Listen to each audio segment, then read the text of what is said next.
दिल्ली के लाल किले पर हुए धमाके के महज 5 दिन बाद अब श्रीनगर में भी विस्फोट हो गया है। नौगाम पुलिस स्टेशन में शुक्रवार रात 11:30 बजे इतना जोरदार धमाका हुआ कि इमारत हिल गई। 9 लोग मारे गए, 32 घायल हो गए। पुलिस वाले फरीदाबाद से पकड़े गए विस्फोटक का सैंपल ले रहे थे, तभी ये हादसा हुआ। दरअसल ये विस्फोटक हरियाणा के फरीदाबाद से गिरफ्तार डॉक्टर मुजम्मिल गनई के किराए के घर से जब्त किया गया था, जिसे दिल्ली ब्लास्ट केस में पहले ही अरेस्ट किया जा चुका है। फिलहाल आतंकी संगठन PAFF ने इसकी जिम्मेदारी ले ली है, जो जैश ए मोहम्मद से जुड़ा है, मगर जम्मू कश्मीर के DGP इसे महज एक हादसा बता रहे हैं। सच्चाई क्या है कोई नहीं जानता।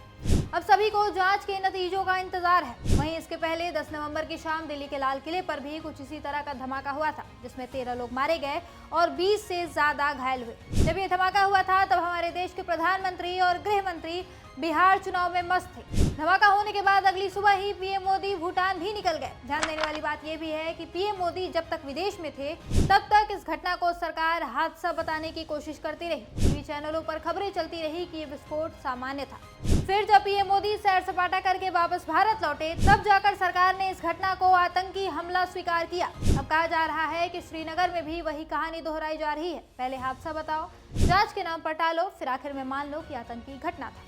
लेकिन तब तक कितने और लोग मारे जाएंगे? पिछले 7 महीनों में 50 भारतीय मारे जा चुके हैं। पहलगाम में 28, दिल्ली में 13 और नौगाम में 9। मात्र 7 महीनों में कुल 50 परिवार बर्बाद हुए हैं। मगर सरकार की तरफ से कोई ठोस जवाब नहीं, ना कोई बयान, ना कोई कार्रवाई, बस खामोशी। मोदी जी कहते थे नया भारत बनाएंगे, आतंकवाद खत्म करेंगे, 56 इंच का सीना है, लेकिन वो सारी बातें आज धरी की धरी रह गई। पहलगाम आतंकी हमले के बाद मोदी सरकार ने ही कहा था कि अब किसी भी आतंकी हमले को युद्ध की कार्रवाई यानी एक्ट ऑफ वॉर माना जाएगा। पर अब 10 दिन के भीतर ही 2 हमले हो चुके हैं, लेकिन सरकार खामोश है। और गृह मंत्री अमित शाह, जिनके ऊपर इस देश की सुरक्षा की जिम्मेदारी है, वो अलग ही व्यस्त है। दिल्ली पुलिस इनके अधीन है, सीमाओं की सुरक्षा की जिम्मेदारी इनके ऊपर है। इंटेलिजेंस ब्यूरो इन्हें रिपोर्ट करती है। फिर भी बार बार आतंकी हमले हो रहे हैं और अमित शाह कुछ नहीं कर पा रहे।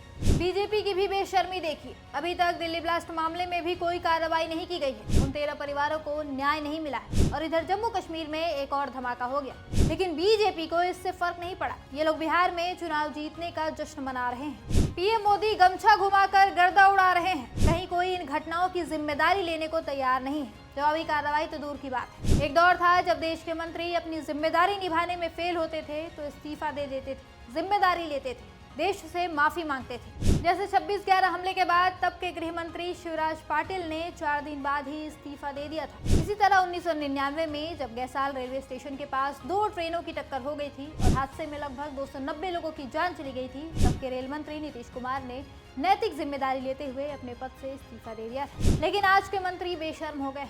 काम भले ढंग से ना करें, जिम्मेदारी निभाने में भले ही बार बार फेल हो जाएं, लेकिन कुर्सी से चिपके रहेंगे, उसे नहीं छोड़ सकते।